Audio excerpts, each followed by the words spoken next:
Okay, so I believe we are live now. Now, I hope so. Hello. Recording in progress. Wonderful. So I double checked. Recording in progress. We are live now. We can start. And because I'm the host of this amazing, beautiful party, thank you, ladies, for coming. I'm so happy to see you. And thank you for supporting my crazy ideas. Yeah. I would say enterprise sales continue to be one of the best paid career in business, but no one gets there without making mistakes. So we had a great time working together with Tiana, Asil, and Natalie, and we all started out in sales. And over time, some of us went to become sales coach, mindset coach. But anyway, thanks to our experience, we earned our scars, and we get lost. We get lots of mistakes along the way, and so we decided to share these mistakes and some tips from us, which can help you to close the deals more successfully. And we believe that learning from someone else's mistakes is often faster shortcut to better results, right? And stay till the end because I have some a present for you, which is going to be available till July 10th. And right now, Tiana, because you are a sales coach right now and spend so much time analyzing sales calls and demos, would you mind starting and sharing what are the common mistakes lots of sales staff do right now? I'd love to. Good to be here, everyone. Hi, everyone. Just FYI, ladies, you get no idea how much magnesium I'm drinking when I'm listening to the discovery calls. Of course, it's a joke, but it's just a joke, right? But there is one pattern that I keep seeing with even experienced salespeople is that discovery call is slowly turning into data collection. And I would say that even experienced salespeople, they know the drill, they know how to qualify an opportunity, they know what questions to ask, and yet at the end of the call, they still truly don't understand the customer's business. And the reason behind is that not that they ask the wrong questions, they just move on too quickly. And good discovery is not about asking a lot of questions, it's about exploring the answers that you get from your prospect. Um, you all know that during the discovery, we have two main things that we have to do at the same time. And the first one is, of course, to qualify an opportunity, find out their need. Do they have a need? Who is involved in the process? What is the timeline? And is it a good fit? And the second one, the most important one, I would say, is truly understand what's going on with the customer's business. And the better you understand their world, the easier it is to show you how you can help them. And oftentimes I hear that qualification checklist wins. So I hear the prospect says, we're still struggling with the employee turnover. And instead of exploring that statement, I often hear salespeople moving to another subject. They start asking questions like, so tell me who's responsible for onboarding, and for example, what system are you using right now? And I would say that technically there's nothing wrong with that. And the thing is, they're simply asking those questions too early. And the real opportunity was hidden inside of the previous answer. And you can simply follow up with the questions like, if we talk about the turnover, what kind of turnover are we talking? And why do you think this is happening? How's it affecting the operations? And when you get answers to these, you will definitely reveal the emotional and the business drivers behind those opportunities. And without them, you are selling to symptoms rather than solving the actual problem. So my thing and my recommendation will be just follow the thread. And whenever you hear your customer is saying something that sounds important, do not change the subject. Listen for the emotionally loaded words.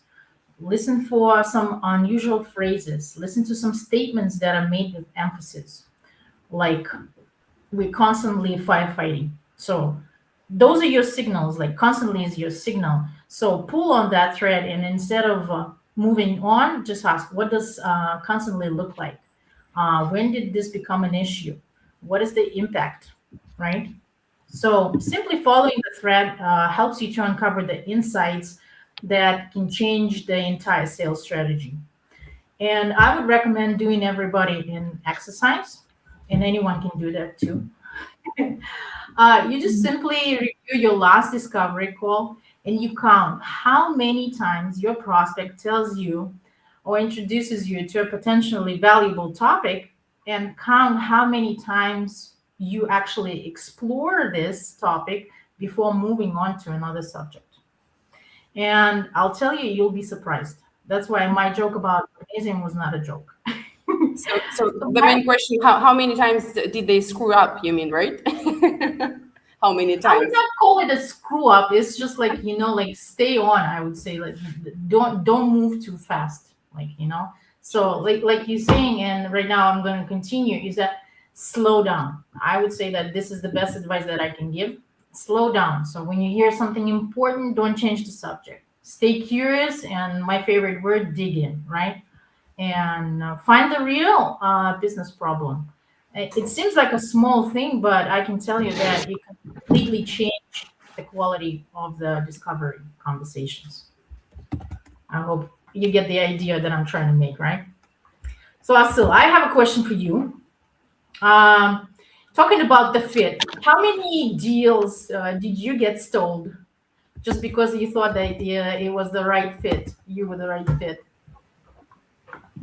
Too much, too many times that I would care to disclose. Let's just put it that way. I think early on in every sales career, we're fallen into the trap, and that's how we're trained, right? You have a checklist, you have your ICP, you get your business cases, your pain points, and you have that when you're talking to the person, you're kind of going through that mental checklist. Oh, and every time that somebody says something, it's like, yes, that's right, that's right, that's right. It's checking all my points.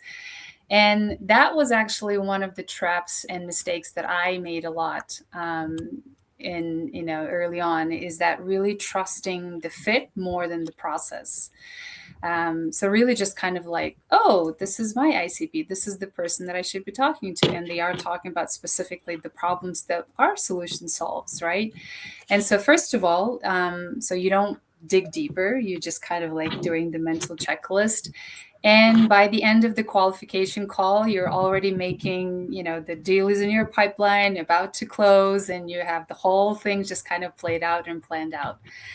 Well, guess what? The fit doesn't close the deal. People do. And here's the mistake number two that I used to make a lot, is that whenever somebody booked a demo with me, because they reach out to me, I would automatically assume they are my champion because they're the most interested. Mhm. They have, they were interested. They are affected by this problem. They want to solve this. That's why they reach out to me, right? And so I would automatically just assume, hey, here's my champion. This is the person that's going to drive the deal, and we're going to work together. So Nice one. here's yeah, exactly, right. And so here's a story. A training manager once reached out to me, and she said, "Hey, I have really great relationship with my HRD. She trusts me on this process. I've been exploring your solution for some time. I think you're the great fit. Very enthusiastic, very aligned, very eager to solve the problem." She's checking all those points for me, right? And we had a great demo, great connection. And so so I say, okay, let's build a, ROI case, a business case, so that you can, present to your leadership, and then we get going. And that's where the deal stalled. No surprise there, because she was very enthusiastic, but she really had no information. She had no numbers. She had no clue in terms of what her HRD cared about commercially. She basically had no idea how the problem that she was basically describing were affecting the business, right? So we really had no clue about how to build a business case. And the deal basically just, ended with, on a spreadsheet.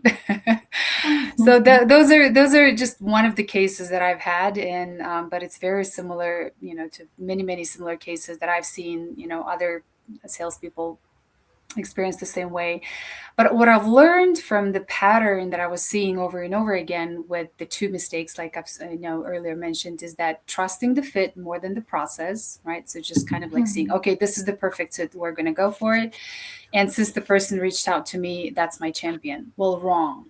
So what do I do? How I started working around it? The first thing is, so when I talk to the person, obviously discovery is a big thing. So yes, follow first. Ask why questions a lot, open-end questions, and shut up and listen, right? So shutting up and listening is probably the best sales advice I've gotten. We all like to talk in sales. And so I would say, okay, it sounds like we're a great fit. If we decided to move forward with a solution, what would have to happen internally to move this forward, to move the needle? And who would we have to get involved, right? And so that would be the kind of like my pressure testing. So the more I see that this person is the right fit for us, the more you actually need to pressure test it and see if it's actually the right fit. So that's the first one. The next one is, instead of assuming that the person is automatically your champion, ask them, are you willing to be my champion? Do you believe in this solution, right? Do you want to work with me on this? How about we build a business case together? And if that person says no, or gives you a very ambiguous answer, that's your response. That's not the right person. It's not your man, basically. It's not your girl. It's not your man. And instead of just saying, oh, whatever, then you ask, well, who would be interested in doing this? Who's the most effective person? Would you be able to direct me in the right direction, right? Or point me in the right direction? And basically, there's a problem in the organization. That it's affecting, obviously from the discussion that it's affecting their business, but you need to dig deeper. And you need to find the right person that's going to help you reveal that information and get to the core. So those are the two life hacks that I've learned that have helped me close more deals than obviously lose them. But you are amazing. By the way, dog is barking and just supporting you as well. I can hear that. Absolutely. I have two spaniels. Yeah. So actually, really, like thrilled that how all of those components are connected with each other. It's like kind of obvious, but not really. So exactly. But I think early on, you're so focused on getting it right. You're so focused on just kind of like following that checklist that you, like Tiana said, you just, you hear, but you don't listen. You hear not to understand, but to ask your next question. I think that's also one of the traps that we all most fall into. Yeah. You're absolutely right. Yeah, I agree with you. And that is why we are always learning from you. As I said in a previous session.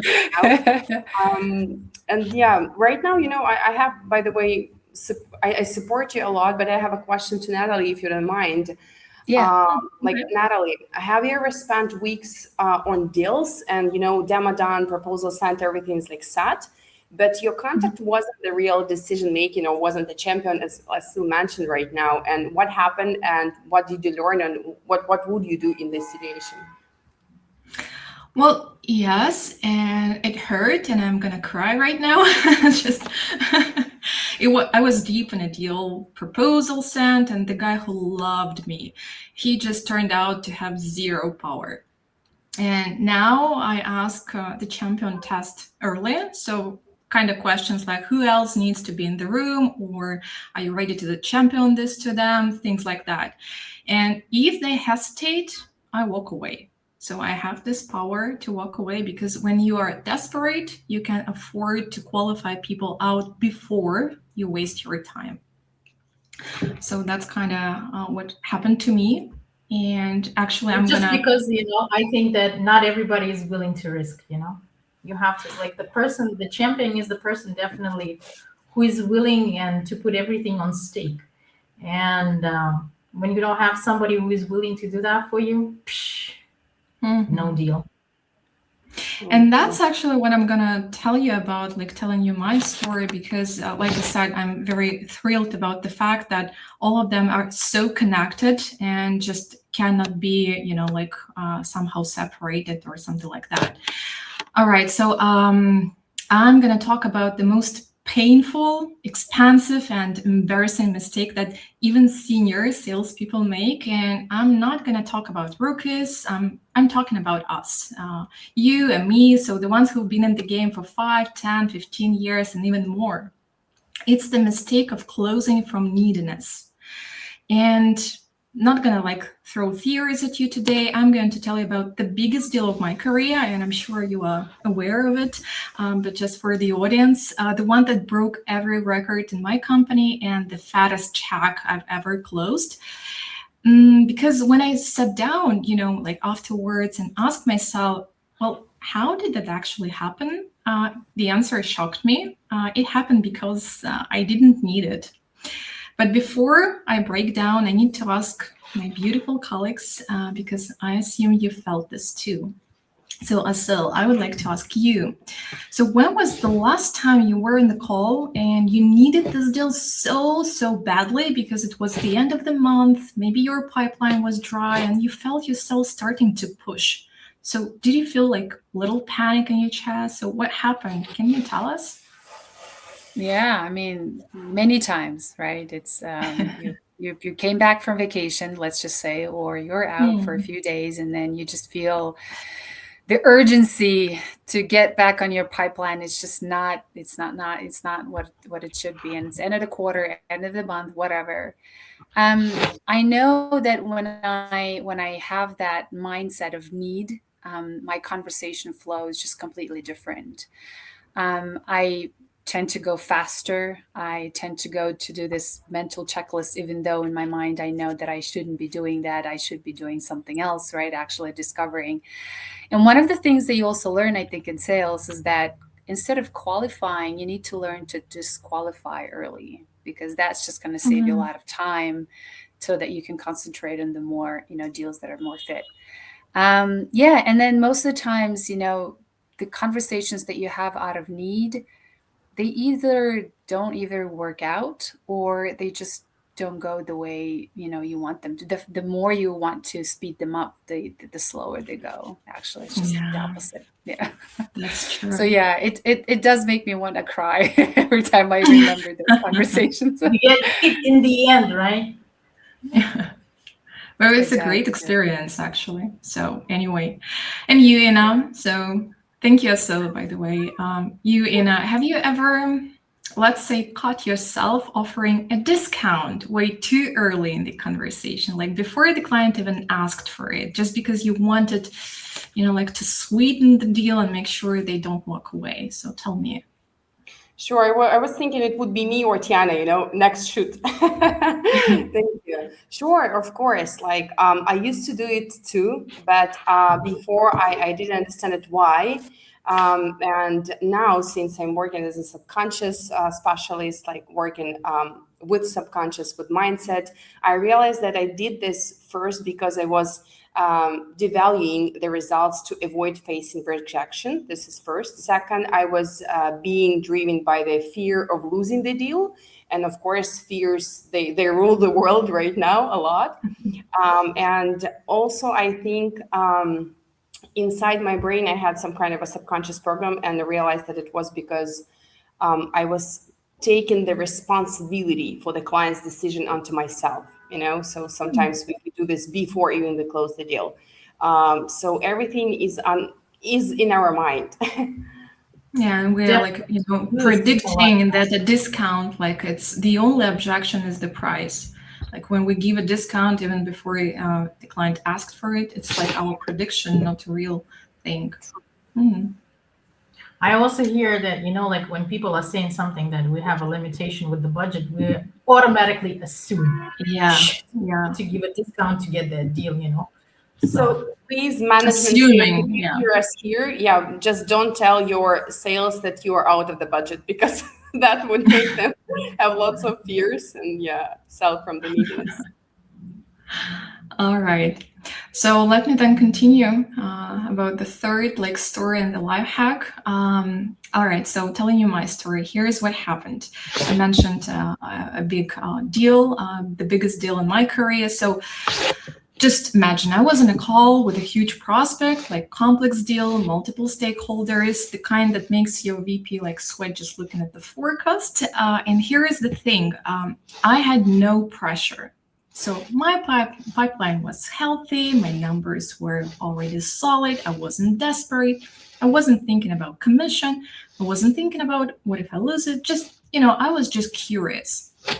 And I wanted to understand their problem. I wanted to see if we could actually help them and if we were not the right fit. So I was genuinely okay with walking away. And then, this is, by the way, the key moment, I realized our product that didn't cover everything they wanted. And there were gaps, there were things that we simply couldn't do. And most salespeople would have hidden that.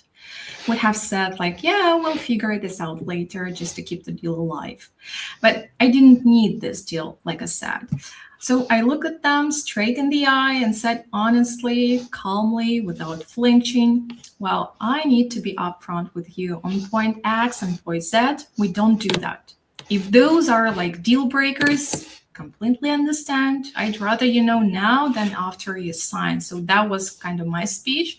And I gave them permission to walk away. And you know what happened? They looked at me like I had three hats in a good way. And they never had a salesperson say, we don't do that before. They leaned in and they said, okay, so what you guys do and how we can make this work. So at that very moment, we stopped selling and started architecting a solution together. We closed the deal, biggest check in the company history at that time. And that's when I realized something that changed everything for me at that very moment with that very deal. So here is what I learned.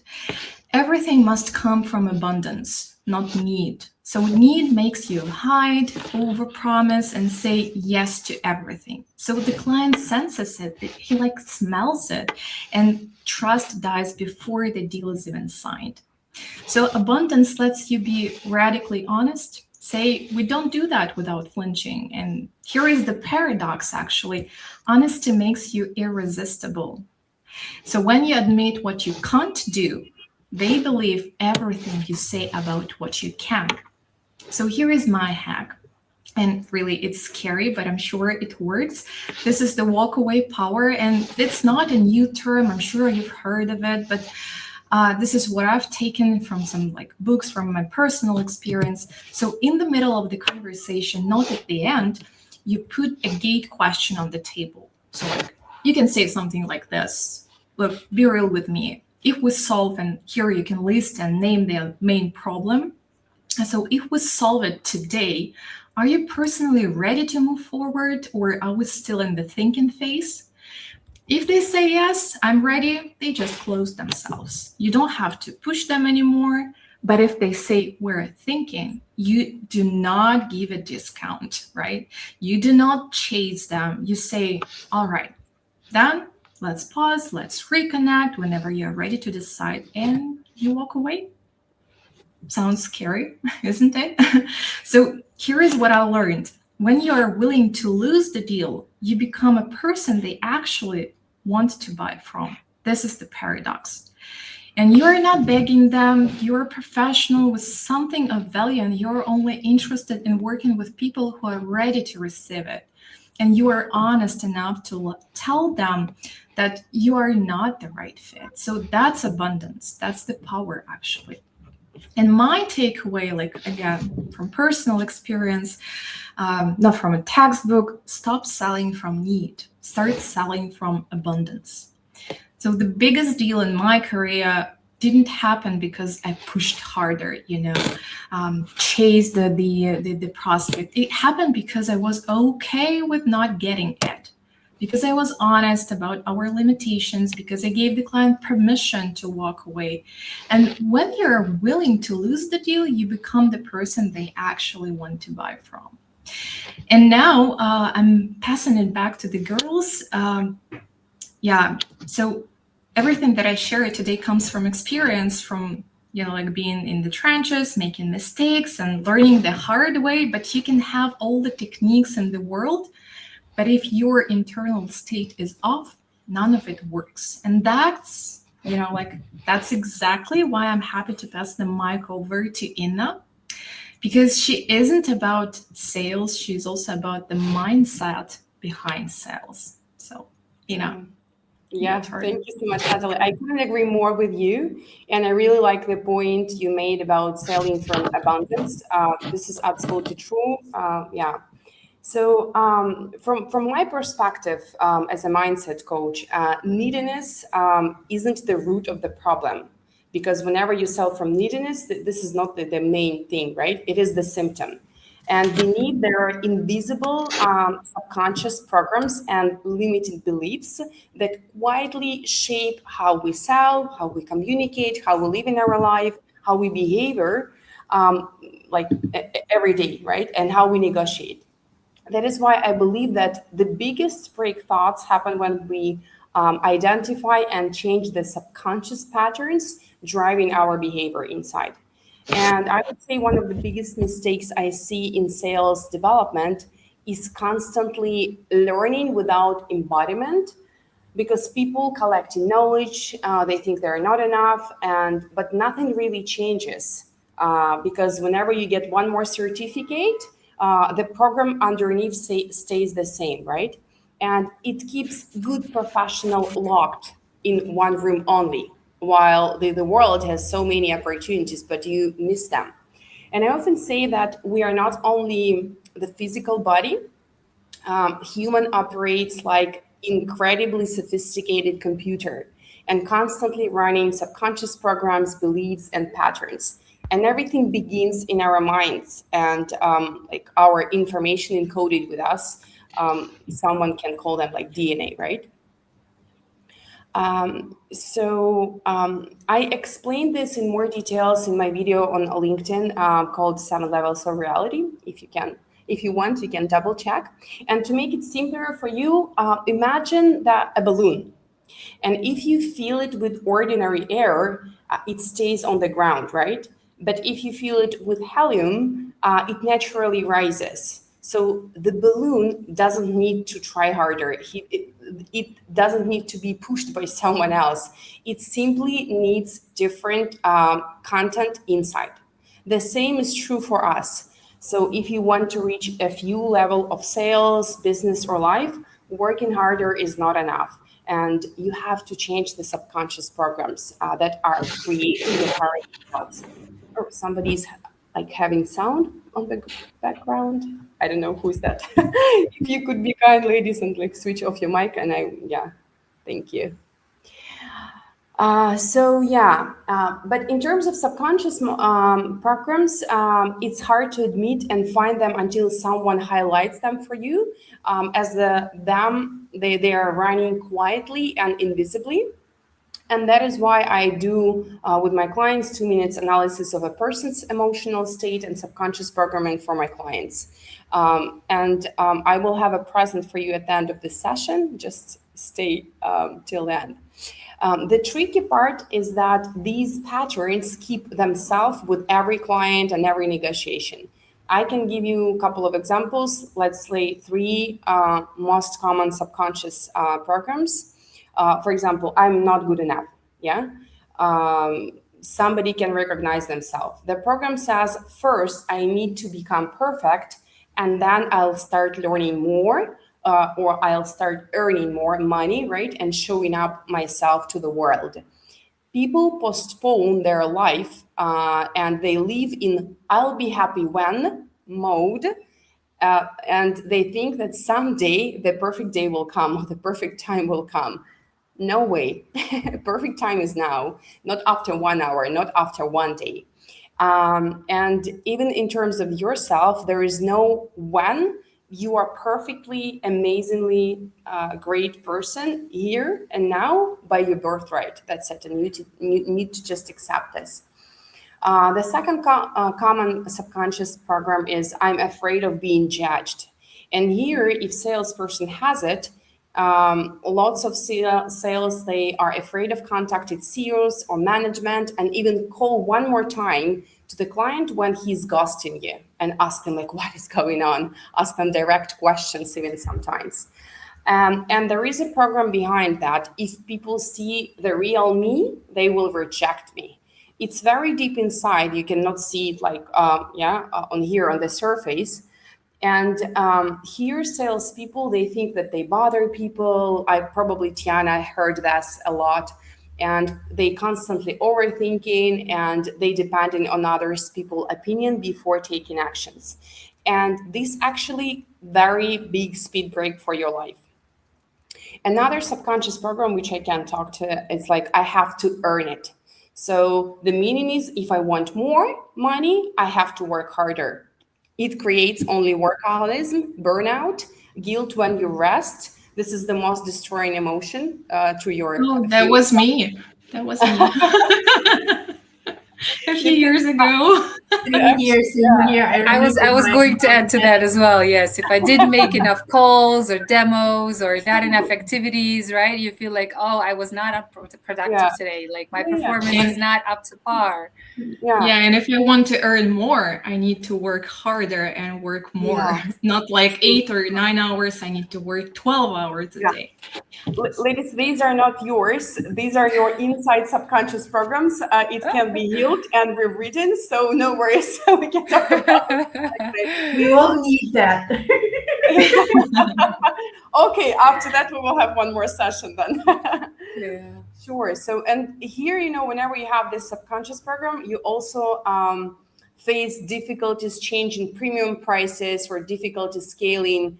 And now I don't even need to ask you, ladies, but I will ask our audience and our members, like, how many of you recognize yourself in the list of this program, So let me give you one trick, and maybe it would help you to save your energy and keep yourself very energetic. Nowadays, energy is our new currency. You can read my last post on LinkedIn and you will understand why, because all billionaires, they're investing in our energy.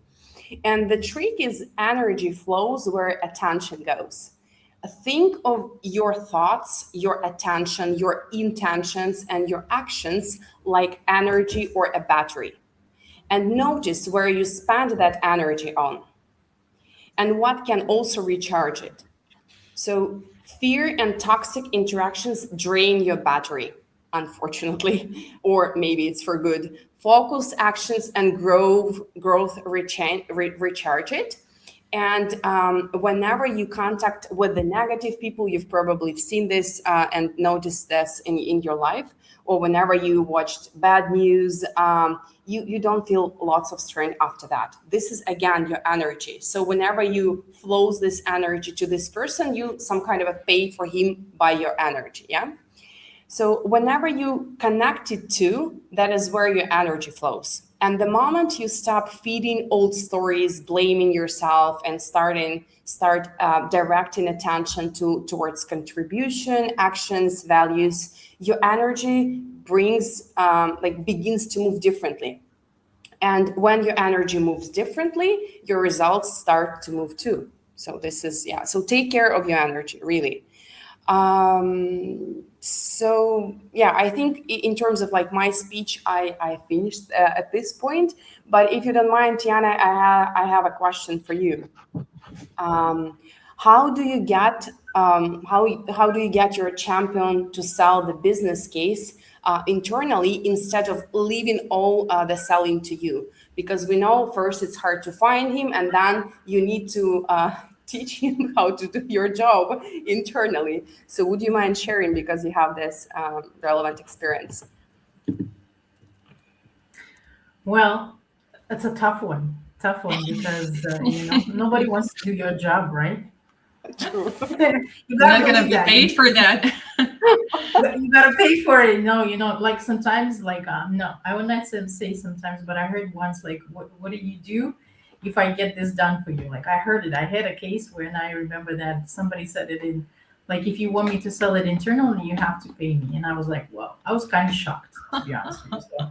So, stuff happens, that's sales for you, but honestly, like I was telling you earlier in regards with the champion, a champion is a person who is risking his job, his I would say his position in this company, right? And if your solution doesn't work, and just imagine what can happen. The worst scenario that this person is gonna lose their job. So basically I would say that in order for them to build in order for you to build the case, you have to discuss all scenarios possible, or like even the worst scenario possible, right? So if they're not going to go for it, what's going to happen? If they're not going to implement anything or change anything, what would be the impact, right? How is it going to continue? ROI is a good story, not going to say, right? But if you know how to count the numbers, this is a good thing also, right? But I don't know. I'm not a very number person, I would say honestly. Like I don't know at times how to get one number to another. Of course, you can count that and you can learn. You can, AI can do that for you, right? That's nothing wrong with that. But it's just you have to understand, and you have to somehow, some way, like realize that considering that is this person is taking that much of a risk, you do have to discuss all the possible scenarios of how the conversation is going to go and what everybody gets out of this conversation. And I'm not talking about only your champion, but I'm also talking about like what is the company is actually going to take. And they obviously discuss what is going to happen if they're not willing to change anything. So To being transparent and not over promising to them. yeah, That I'm sure that the brings ladies me will to the know that, point. Yeah. Yeah, exactly. I want to add my 2 cents on this because you started talking about ROIs.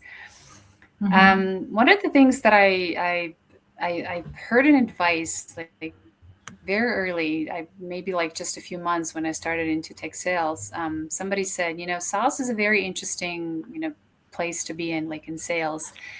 And it's really hard to build your ROI case. But the very simplified version of it is really just asking your champion, okay, you don't know the numbers, but just kind of like think about it. How solving this problem and using my solution is going to help you make more money or save money or reduce business risks, right? Three things, three things. And you're not putting the person kind of like, okay, think about the numbers and blah blah blah. No, just asking it in a very simple way, and that gets the person to think, oh, right, if I do this, if I reduce my employee turnover, how is that going to, right? It's going to reduce our recruiting costs, HR costs, whatever.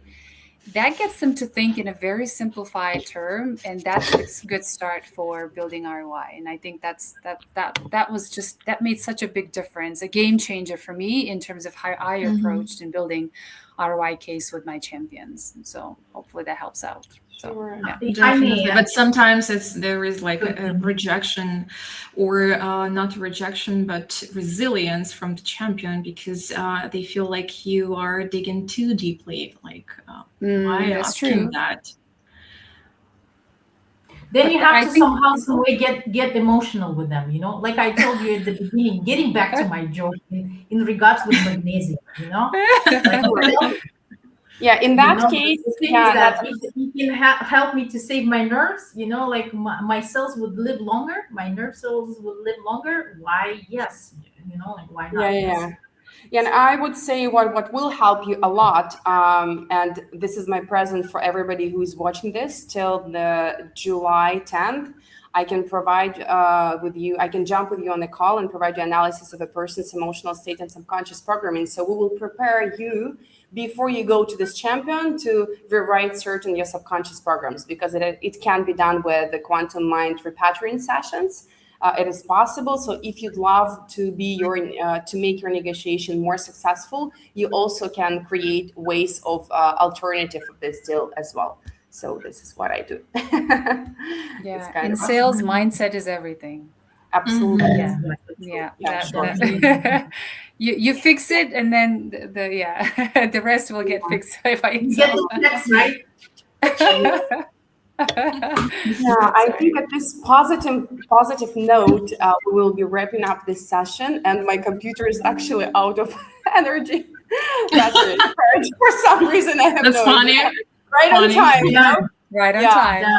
Right And on I would time. say for everybody, thanks for watching. I hope you got many insights. Drop a like, comment, and reach out if that resonates. And if you'd love to understand the subconscious patterns which are running your life right now, just message me. The window is open till July 10th. And this is my kind of a present for you. Ladies, and we are going to go with you to another session. Thank To you. God, It it's was Friday. so And maybe fun if to see someone wants to all. talk about sales, reach out as well. So Absolutely. happy. You can all find us on LinkedIn as well. Have a great day. Yeah. Okay, thank you. Bye. Bye-bye. Good to see you. Thank you. Bye. Thanks. Bye-bye. Good day. Friday. Bye.